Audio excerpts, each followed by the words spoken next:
we do lots of dumb stuff together. You, me, and maybe the Keytar cat.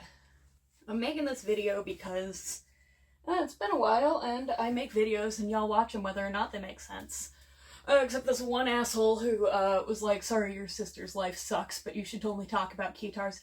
You can go unfollow me, but you know who you are and you're not welcome. I have had some people ask me questions about this and also just a little bit on how I managed to go from this video in 2020 where I roller skated multiple miles a day for 7 days into where I am now, where I use a wheelchair pretty much anytime I'm not in the house.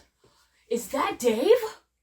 So we went from me roller skating miles every day to me using a wheelchair every day, and I've had a lot of people ask questions. I want to begin with a disclaimer of no disabled person owes you their medical history. When I started looking at getting mobility aids, I found a lot of help in reading other people's and watching other people's stories about their relationship with mobility aids, and so I kind of want to like talking about mine. I guess people like asking, so what happened? And the really, really terrifying part about it is nothing happened. Because without any inciting incident, I went from being a pain-free and active person to using a wheelchair every day at work with nothing happening. Like medically, we can look in my foot and we can see what's wrong, and we had surgery to correct that, and I'm recovering from that surgery now. But I didn't have a fall or an injury. From my point of view, I was walking through a Target store one day 2 years ago, and over the span of about 20 steps, I went from no pain into so much pain that I had to sit down on the floor. And then when I would explain this to doctors, they would not believe me. And I'm really annoyed by that, actually, because now I know that that is 100% how osteochondral lesions present.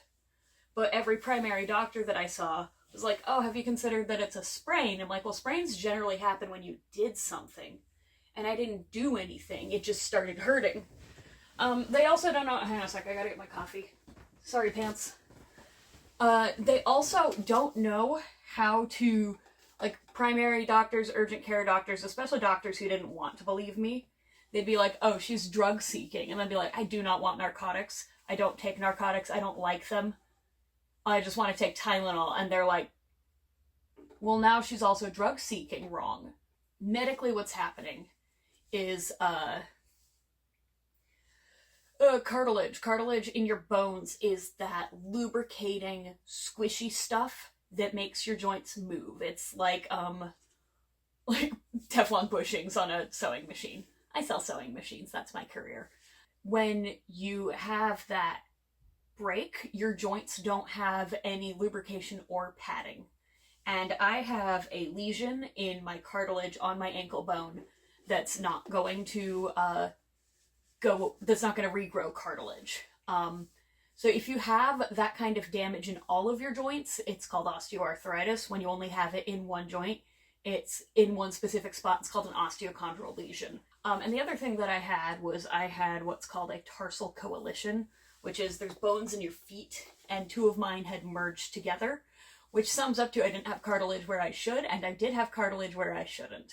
A lot of people have tarsal coalitions. If you have a problematic tarsal coalition, usually you know by the time you're a teenager. They could like x-ray my foot and everyone could see the tarsal coalition, and there wasn't a real reason to believe that that was a problem.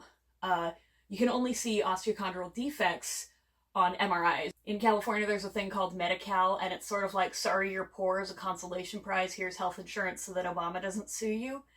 I had to renew my car registration today, and I have not been that angry in years.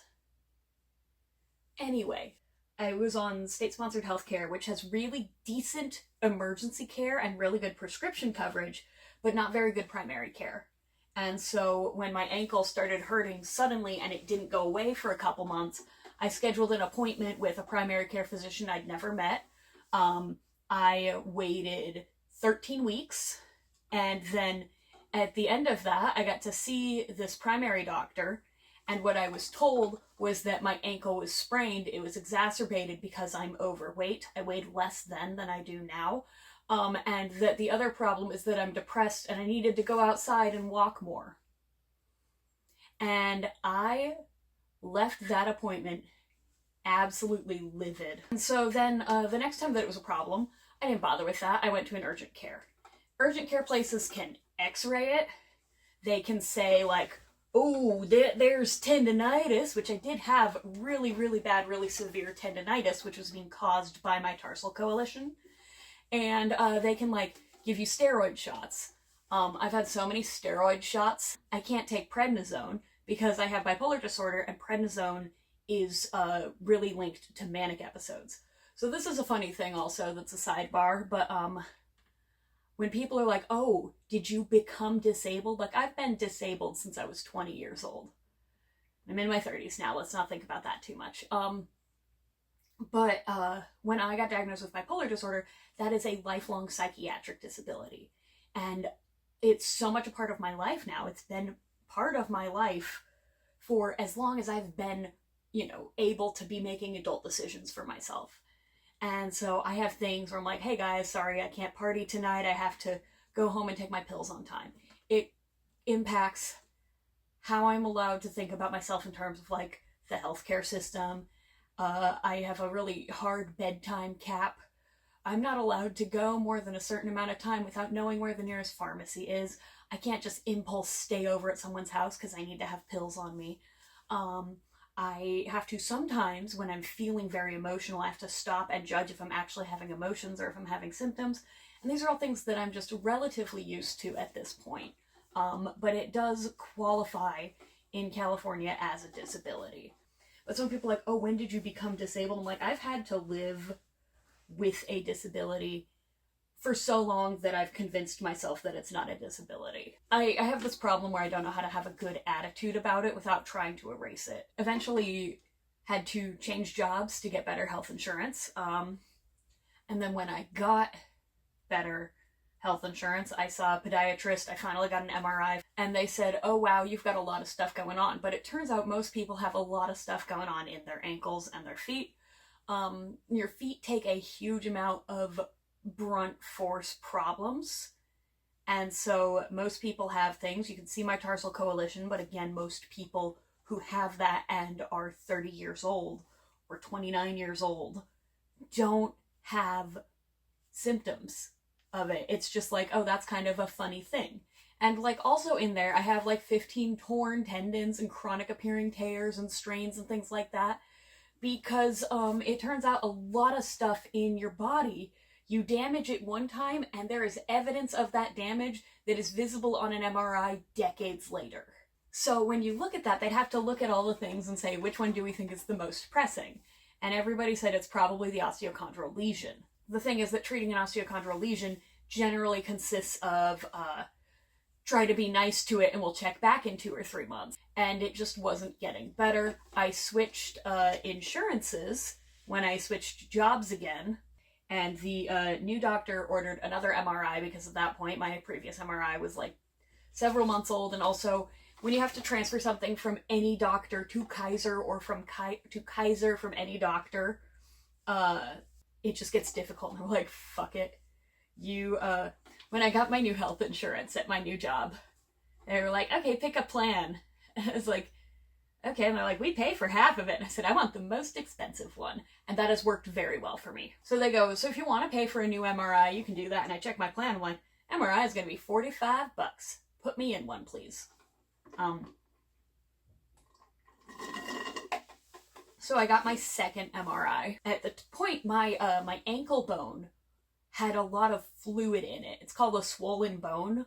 And they said, that's the primary thing we need to worry about right now. We need to get that swelling down. And the way to do that is to put it in a non-weight-bearing cast for 6 weeks. And as an added bonus, while it's generally pretty overkill, there's no tendinitis that won't be cured with 6 weeks in a non-weight-bearing cast. And most osteochondral lesions are going to get better with 6 weeks in a non-weight-bearing cast. The reason that we don't use a non-weight-bearing cast for 6 weeks for those is just that it's so invasive on your life. And at this point, I do need to bring in my friend Ami. Ami is a wheelchair user who has used one for a long time because I don't have permission to share all of Ami's medical history, but the short version is sometimes Ami says, "Hello, body, let's stand up," and their body says, "How about no, and here's a concussion for having the audacity to ask that." Ami navigates life as a wheelchair user, and when I said I was going to be in a cast, she said, "Hey, crutches suck, you're gonna borrow my wheelchair." I was like, "I don't need to wear the wheelchair, but I'm not gonna be like," I really had a lot of like internal, I'm not gonna borrow the wheelchair, that's overkill. But I also was not about to be like, "I don't want to be in a wheelchair like Amelie, that's stupid."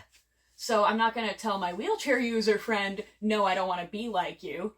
But also, when you walk on crutches, on like underarm crutches, for about 10 minutes, and then someone shows up at your house with a wheelchair, you will use the wheelchair. And because I had the wheelchair, I was able to socialize during the Christmas season, and I was able to stay at work. And this is big because I work in an industry where we make commission on sales. And this means that the way that disability works in California is that it bases it off your previous month's sales.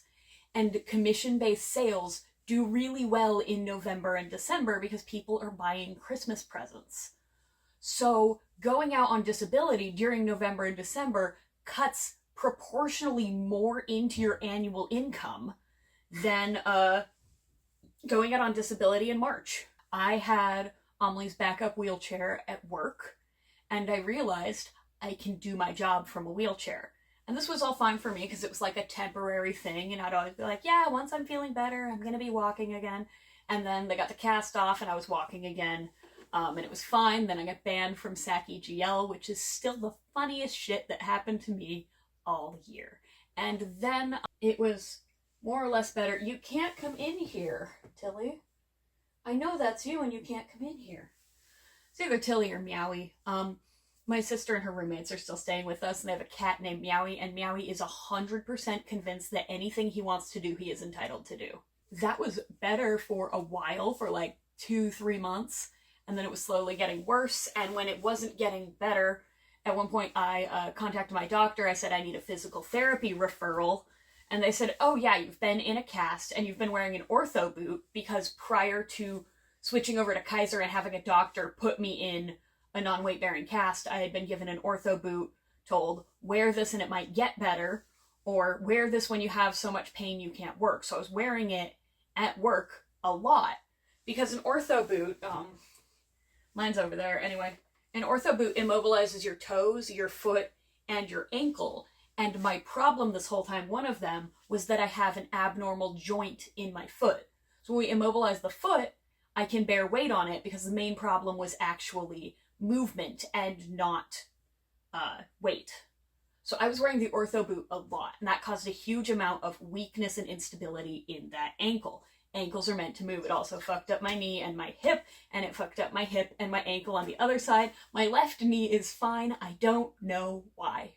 Also, once you're 30, it turns out the calcium you eat just doesn't go into your bones. They should tell you that when you're a kid. I go to physical therapy, and I do it a couple of times, and it just wasn't, working. And then the physical therapist went on vacation, and then when she came back, I had scheduled another appointment. She's like, "Hey, I can tell you weren't really trying." And I go, "Okay, I'm gonna really try." And like 1 week of really trying to be the good patient and do the thing for me to make me better brought me to a point where I could not walk well enough to enjoy time with my friends. And Ami's here again. We were walking around a city, and I was pushing Ami's wheelchair because if I was not holding on to that, I could not walk. I was bearing almost all of my weight on her push rims. Not her push rims, dumbass. You have your own wheelchair, you know the names of the parts of them. On her, the handlebars on the back. I was not putting weight on that foot. And I was there at work the next day, and we have wheelie chairs, and I was sitting in a wheelie chair scooting myself around. So I said, okay, I need to get some kind of mobility aid because I need to do something to let me move better. And I'd also kind of gone through, like, I don't want to say the humbling, but kind of humbling process of using a wheelchair during Christmas, where I was like, oh, this is nowhere near as invasive as I thought it would be. I was like, cool, I will go get something, but also buying a wheelchair is expensive. I knew I could do my job from a wheelchair because I'd done it before, and I knew that my company would still allow me to work if I was using a wheelchair. But wheelchairs are expensive. Do you know what's not expensive? As far as I can tell, the only mobility aid in the United States that is affordable, comes in cute colors, and is accessible in cute colors in existing stores. So you can get a walking cane in like basically any drugstore. And they have cute patterns on them, and there's a bunch of different styles. And I believe this is because, and this is my experience working in an industry that is frequented by little old ladies will lose their cane as soon as you give it to them. It's like giving a child a lollipop. They're gonna set it down, they're gonna leave it somewhere, and then one of us is gonna have to book it into the parking lot going, ma'am, your cane! And what happens is they need the cane to get in, but then they get a shopping cart, and then they can push the shopping cart. They push the shopping cart out to their car, and they don't realize they don't have their cane. So canes have to be cheap, because Mima is going to go through 9 of them every year, leaving them in various fabric stores. Anyway, so I went to Walgreens and I found a cane that was cute. It folded, so I didn't have to figure out how I was going to carry it places with me. I was like, oh, if I don't need this, guess he's in denial at this point. Oh, if I don't need this, I can put it somewhere else. I can fold it up. I can keep it in my car for bad days, things like that. And also, it glowed in the dark. I am an adult, but I am a sucker for anything that glows in the dark. So I went to Walgreens, bought the cane, and I was like, it's also not expensive. It was, I think, $10 more than the lunch that I had DoorDashed to my store because I couldn't walk the quarter mile to go pick it up. Like, just get a fucking cane. And that was when I realized how much of a difference it made. I think I annoyed the shit out of my friends because, like, hey, do you guys want to go out? Do you guys want to go to the mall? Do you guys want to go to Walmart? Let's go someplace. Let's walk a little bit. Because a cane takes about 20% of your weight off your foot, and also it added a lot of stability. This ankle is stable, and I can stand up on that ankle, and if I turn it too much, it has strength, and it will stay at that point. This ankle is unstable, and it means that if I'm not stepping on it perfectly square, there is no strength to catch it, and it will rotate beyond where it should rotate and cause more injury. And so having a cane actually helps a lot with stability because now you have 2 points of contact on the ground. So it was so much better. And it was weird though, because this was also the point where, like, ortho boot says injury, underarm crutches says injury. Everyone knew the wheelchair was temporary. That's an injury. But when you have a cane, it starts turning into disability. That's how the world tends to, like, view it, or at least that's what it felt to me. And that was when I had to start accepting people viewing me as physically disabled.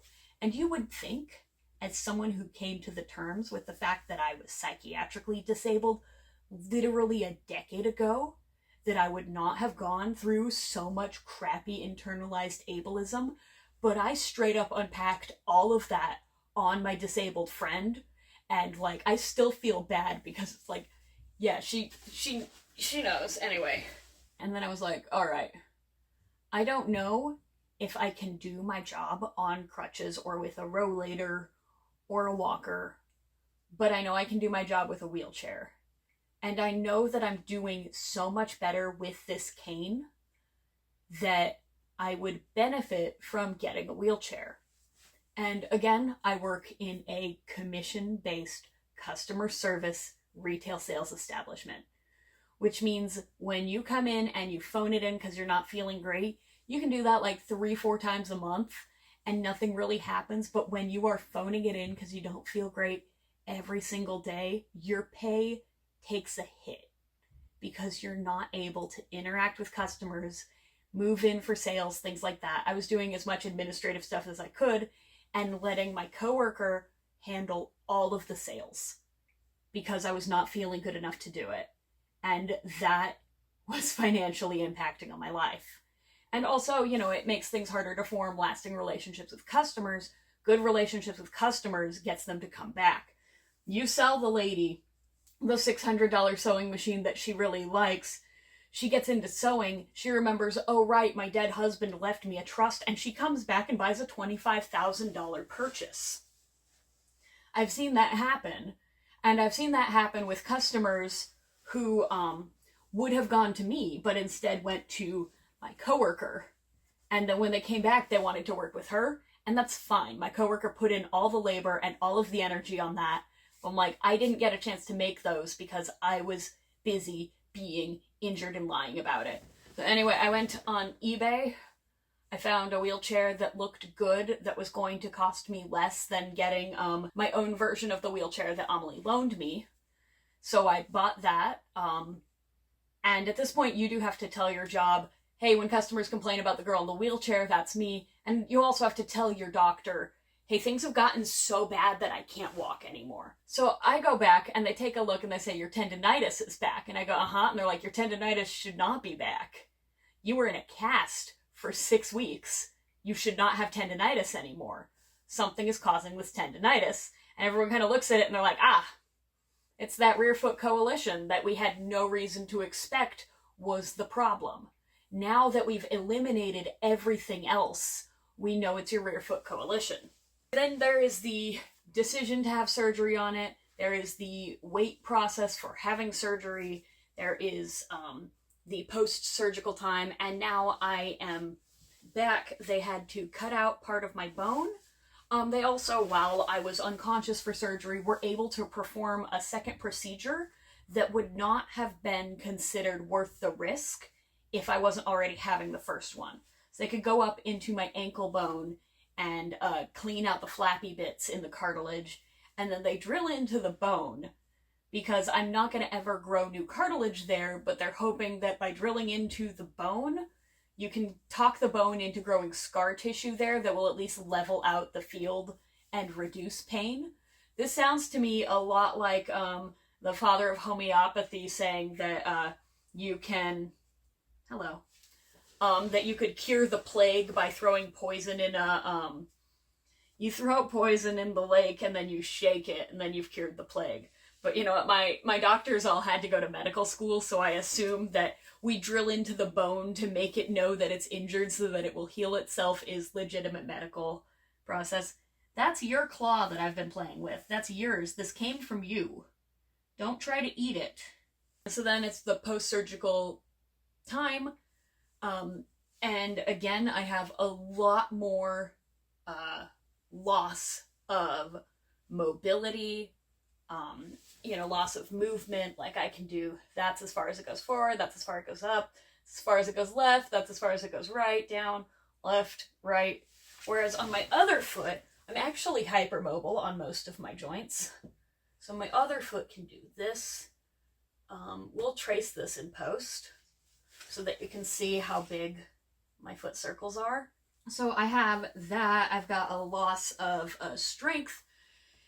There's a lot of healing that has to happen when they have to get down to your bone. There's stuff that gets in the way, and so they have to pull that back in order to resect the piece of bone, cartilage, whatever. And I've had people, generally people who don't have any right to ask this question, but I have had people ask me, like, if you're cleared to walk by your doctor, why are you still using the wheelchair at work? And that one's very simple. I can't walk without pain. I want to do my job without pain. I can do my job better from a wheelchair than I can from walking. And people are like, well, it's never going to get better that way. But that's a weird double standard that, like, just doesn't happen with abled people. This is from people who will, like, go to the gym, ride a stationary bike, and then drive home. Like, if it's so important for you to be riding the bike, why are you not riding the bike home? Why are you going to the gym? Oh, it's because you understand that there's a advantage to working out to make your body better in a controlled environment where you know that you're safe instead of riding your bike out on a road where you have no control over the environment and you might die. But the second that I'm like, this is not a safe place and time to be rehabbing my ankle, I am here to work and I want to do my job. People who are like, oh, but you can walk. Like, yes, I can walk. Fuck you. I've been using forearm crutches because underarm crutches suck. And so the advantage of that is like when I'm walking around my home, I'm walking with a severe limp. And because this movement right here is really difficult on this foot, when I walk, I turn the foot to the side. That's bad for this knee and this hip. It's also bad for the ankle. And it doesn't do anything to help me regain my range of motion. Generally, the best way to recover from a surgery like this is to use it as normally as possible. And I'm not able to walk on it with a normal gait when I'm just walking on it. So when I'm walking places, I have my forearm crutches because they let me change the amount of weight that I am bearing on this foot, not just with every step, but in the middle of a step. That lets me move a natural range of motion. That lets me encourage the foot to strengthen itself in the correct way, to get stronger with the right motion. But again, I can't be doing that all the time. In addition, when you're walking with crutches, you are walking like this, which is bad for your back. We naturally swing when we walk. So I need to limit how much of it I'm doing with that. Again, pushing wheelchair, bad for your back, elbows, wrists. And now that we know that some of my cartilage might want to fall apart for no reason, we don't know if that happened from an injury or because my body decided to just like make bad cartilage sometime. So I don't know how much of my body that's going to go through. Doctors think it's likely that it's going to just be that foot, but they also think it's likely that I have a tarsal coalition in this foot because 80% of people with one have it in the other. And they're like, yeah, that probably won't cause problems. And it's like, okay, cool. So if this shows up in the other foot, I at least can be like, y'all, I had a tarsal coalition resection over here. Do we want to maybe get involved over there? So that's what I've got my forearm crutches for. I have my cane for largely when I need to go places with stairs where it's just a few steps and I will need to carry something. So if I'm going from like my car into a restaurant to pick up a sandwich to go back home, I'm going to take the cane because that still lets me put more weight off this foot and it lets me walk more naturally for longer. Because being just able to walk is not the thing. It's being able to walk with a natural gait. We do not want my body to learn bad habits because things kind of hurt. And things are going to build bad habits if I keep stressing it. If I try to do more than it's ready, it's going to do damage. Sometimes I do one crutch with that too. One Crutch Man. What was One Punch Man actually about? I never read it. Anyway. But yeah, people like to ask, why do you have a wheelchair? And I get that like a lot of people have similar injuries and don't start using a wheelchair on the daily.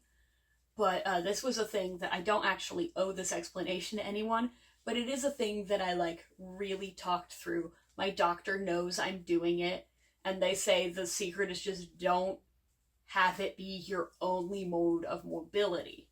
So like today, it felt good. I went to the park with my crutches and I walked a whole half mile.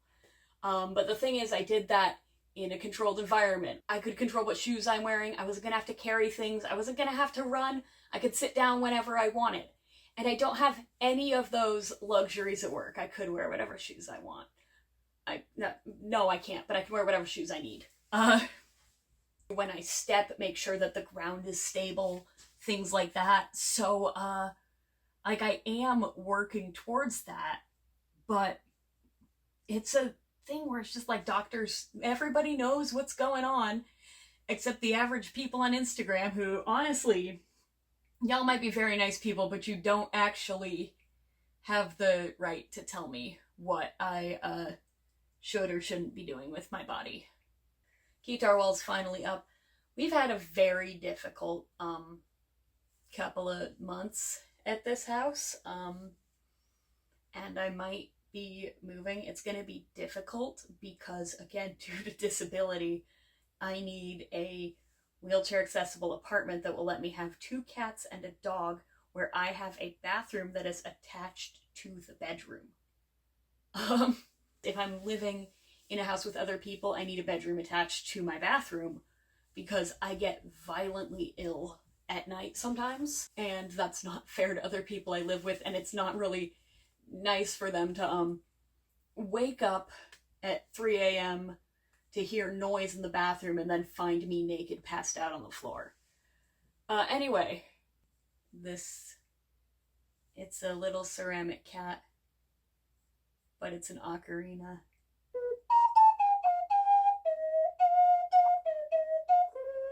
Wow, it's got a different fingering system.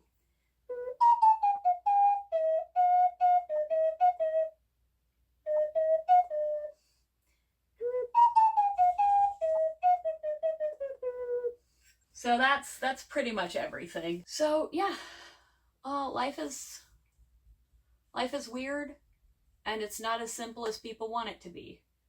I also want it to be that simple. I hit notifications because I update really sporadically. And also, you know, if you leave a comment, if you want to help out the channel, if you watch another one of my videos, that really gives me a boost in the YouTube algorithm. I don't really do YouTube to be popular, but I do feel obligated to say all the YouTube doodah. Yeah, I just wanted to talk. Anyway, tune in next month when I have actually found my camera and worked on some music. Right now it's just been very difficult to do anything. And I had someone comment, they're like, oh, do you just do fashion stuff now? Because it looks like your Instagram is all fashion stuff. I'm like, I'm dressing up nice and putting that on Instagram because I will feel really bad, and dressing up nice makes me feel better.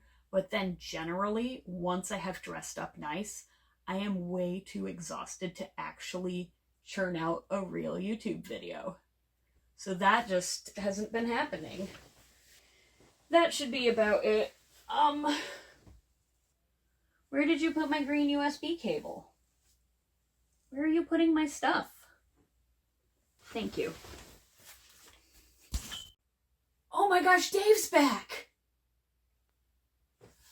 Okay, quick summary of what's happened here. Oh, I gotta tweet this. Oh, my recording on my phone, shit! Okay, so what y'all need to know is that, our neighbors have a dog named Dave. We haven't seen him in a long time since our dog Leela died in 2020. But, Dave has one little white sock. He's got one real big white sock, and he's always fucking filthy. He has a tag that has his rabies tag, and it says Dave scratched on it. And we don't know if Dave is the dog or the owner, because then there's a phone number. But we love Dave. He's always so dirty, and I think I just saw him run through my backyard.